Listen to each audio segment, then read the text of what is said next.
تسريب الحلقة الثالثة من مسلسل دروب المرجلة الجزء الثالث. ما مصير رشة؟ هل ستموت أم ستكون أسيرة؟ قبل أن نعرف كل هذا، اضغطوا إعجاب واشتركوا في القناة، ولنبدأ بأحداث الحلقة السابقة.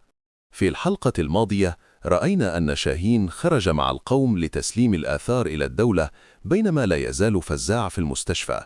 حضر العميد الركن لمعاينة حالته تمهيداً لنقله إلى السجن، لكن حدثت مشادة بين الطبيب ومدير المستشفى والممرضة بسبب وضع فزاع الصحي.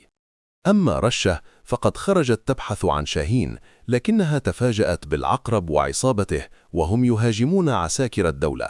سارعت بإطلاق النار عليهم حتى نفدت ذخيرتها. بعد ذلك حاول العقرب ومن معه محاصرتها، لكنها لمحت رشاشا مثبتا على الشاص فأسرعت إليه وأطلقت النار عليهم مجددا، مما أجبرهم على التراجع مؤقتا. لكن سرعان ما انتهت الذخيرة مرة أخرى وتمت محاصرة المكان بالكامل، وهنا انتهت الحلقة. فماذا سيحدث بعد ذلك؟